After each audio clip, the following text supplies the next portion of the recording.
live on DirecTV. The fans are here. The costumes are here as they get ready for the costume contest tonight. And, of course, there's lots of gameplay for Diablo 3, World of Warcraft Cataclysm, and brand new mods for StarCraft 2. Hello, everybody. We are back here on DirecTV. I'm Jeff Keighley, along with Cat Hunter and 20,000 die-hard Blizzard fans. And the line's Cat here to play Diablo 3 right behind us. It's a huge line. They are. It's amazing. I had to ask what it was because I couldn't figure out what was wrapping around so far. It was people waiting to play. It's very exciting. We're throwing out pens. It's so exciting, Cat Hunter. Everywhere. All right. Well, Diablo 3 is here.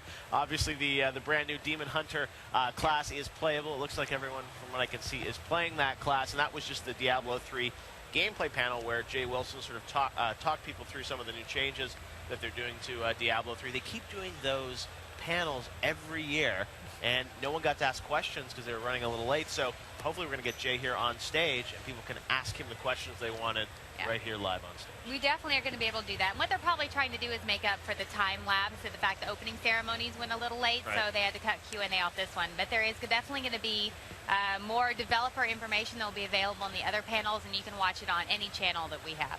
That's right, because this year on our virtual ticket online, you guys can go to blizzcon.ravv.com and watch 4 different streams of the BlizzCon conference. There's the main stage with Kat and I, but if you don't like us, we're annoying, you just want to see the direct info, you can go to the other 4 channels and watch the RTS tournament stage.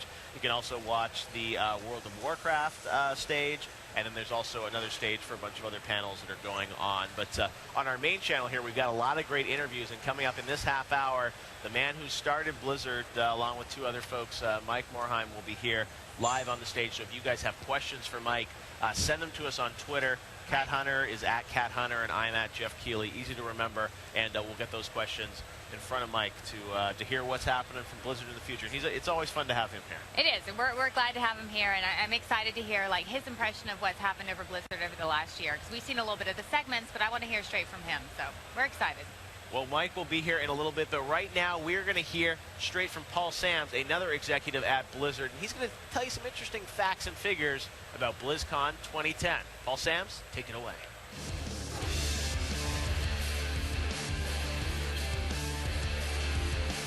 All right, well, did you know that if you lined up all of the chairs at BlizzCon, they would extend to 8 miles?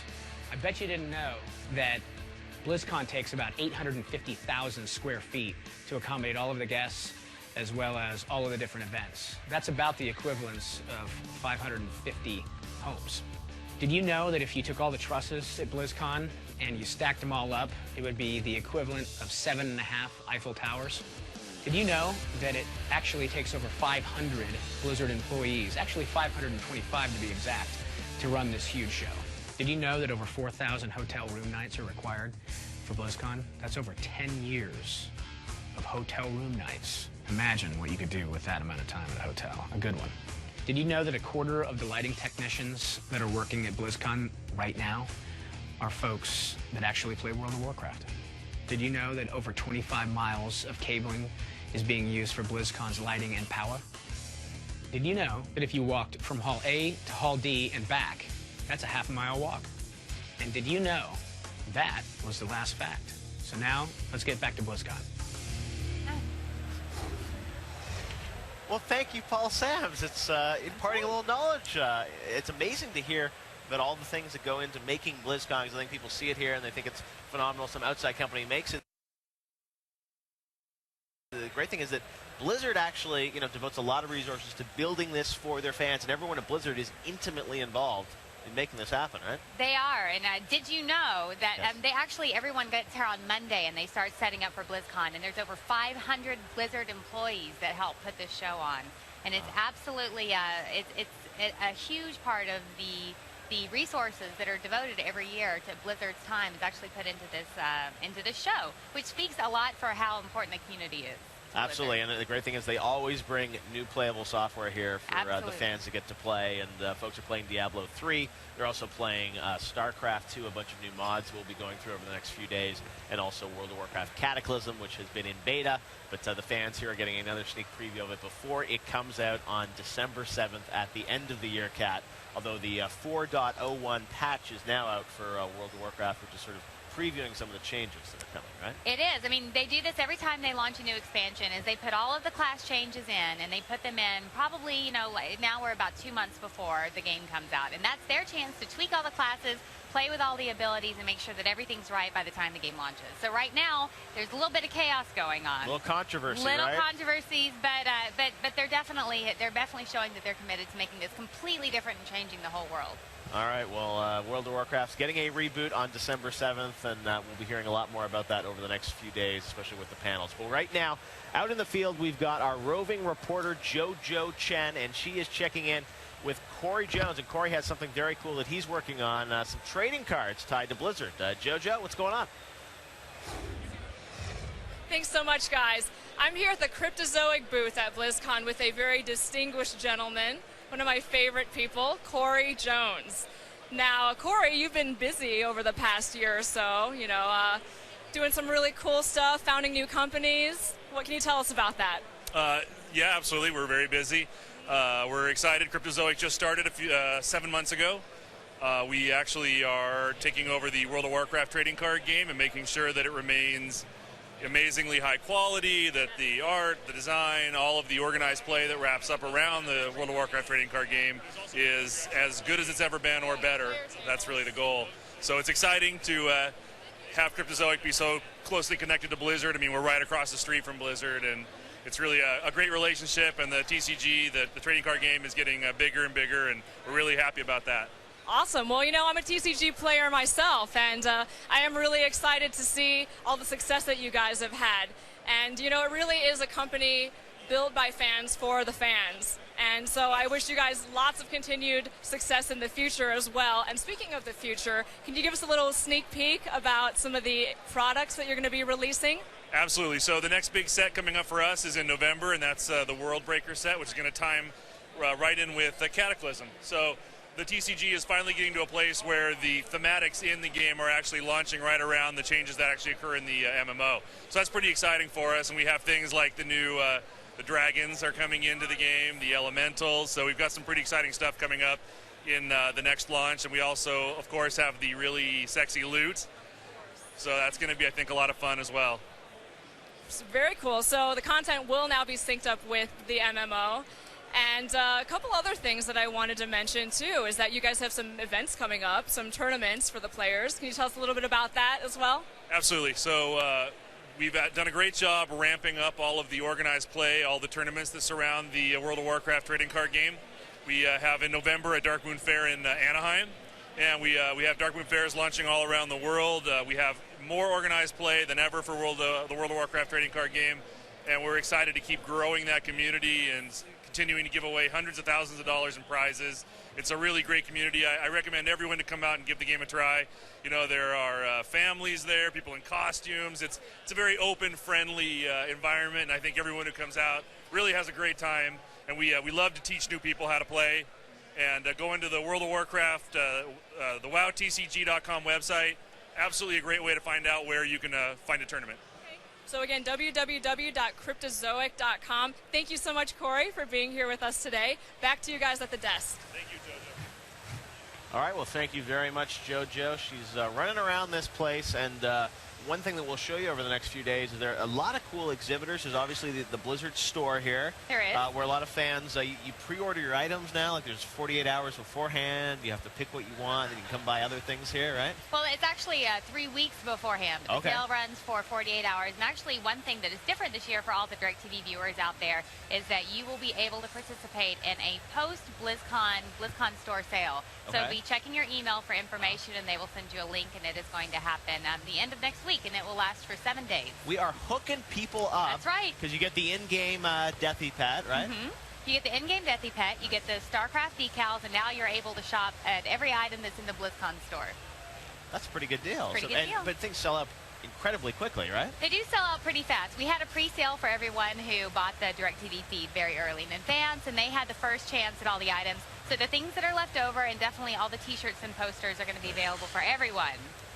Well, for everyone, and then they're going to probably put them on eBay. We're going to check eBay to see how much. I should actually go over here and check eBay how much the Deathy is costing these days. That is a good thing. We should you check think he's eBay already later up today. on eBay right now? You know what I want to see? We'll have to check out later is the goodie bag item this year. Deathy, I'm going to put this in BlizzCon, see how much he's going for. So, let's see.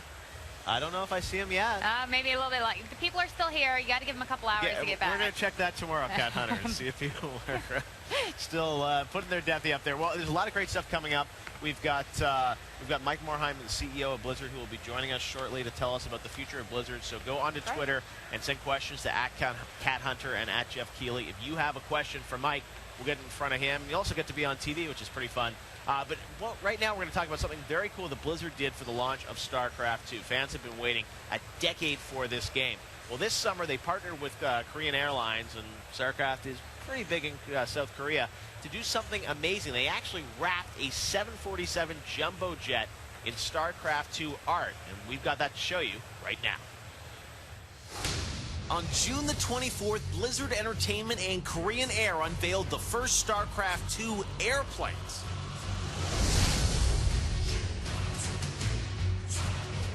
The jets were branded with the game's feature artwork to help promote the global launch of the much-anticipated release. StarCraft 2 Wings of Liberty was wrapped on the planes using special films and paints. This promotion represents a unique large-scale opportunity to introduce the characters and style of the StarCraft universe to gamers throughout the world. Today is a fantastic day. We've announced our partnership with Korean Air, and we've wrapped the plane, the jumbo jet, into StarCraft 2, and we're showing that to everybody in the world. Here's StarCraft 2 on the side of a Korean airline that's going to be flying out of Korea to many different parts of the world and demonstrate and show the relationship that we've had with Korea that started back with StarCraft. So this really is the culmination of all of that, and really the plane it's just super exciting. It's amazing sort of exclamation point on the end of all of that. The two wrapped airplanes flew domestic routes in Korea as well as international routes in the U.S. Lucky Blizzard fans got to experience Terran hero Jim Raynor as their wingman.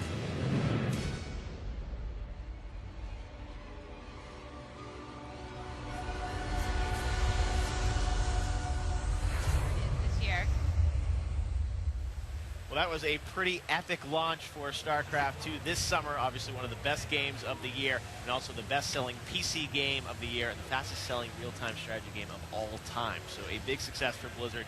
We'll be hearing much more about StarCraft 2 and some of the new mods they have here at BlizzCon 2010. All right, I'm back here with Cat Hunter and a special guest right from the opening ceremonies, Mike Morheim, the CEO of Blizzard. Mike, it's great to have you here. A yearly occurrence to have you on the DirecTV stage. How does BlizzCon 2010 feel to you? Any different than the past ones? It feels great so far, Jeff. Great to be back. Great to see you both again. Good to see you here. This has been a really busy year for Blizzard. I mean, StarCraft 2 finally coming out this summer. You've got World of Warcraft Cataclysm on December 7th. You've got a new Diablo class, a Demon Hunter announced today, and BlizzCon. It feels like you need a vacation at the end of the year, probably, right? We're all having a great time here. There's so much to look forward to. Some really great top gamers, top players in the world are here, and I'm really looking forward to see some great StarCraft matches. Absolutely. $200,000 on the line. I know. Before we move on, Chris spent a lot of time talking about what is geek to him. So I have to ask you, what is geek to you? What do you really geek out over? I think Chris and I talked a lot about his talk before he went on stage. I thought he really nailed it. All of us have things that we're particularly passionate about, sort of particularly geeky about. For me, I really love StarCraft 2 right now. Really excited about Cataclysm. One of my all-time favorite games is still poker. That's true. You're a hardcore poker player. And it's a really fascinating game, and there's so many layers of depth, psychological, mathematical. So pretty geeky, I have to admit. That's for sure. Can be. Now, Mike, we've got a lot of questions for you on Twitter from the Blizzard fans who are watching the virtual ticket on DirecTV. Over 100,000 people around the world in over 100 countries are watching right now. And if you guys have questions for Mike, you can send Twitter questions to me @Jeff Keighley or Cat @CatHunter. So let's go to some Twitter questions maybe, see what the fans want to ask. First one comes from Private Bundy, and he says, Mike, if you could go back in time and start again in the game industry, what would you do different as the president of Blizzard? Wow, that's a really tough question.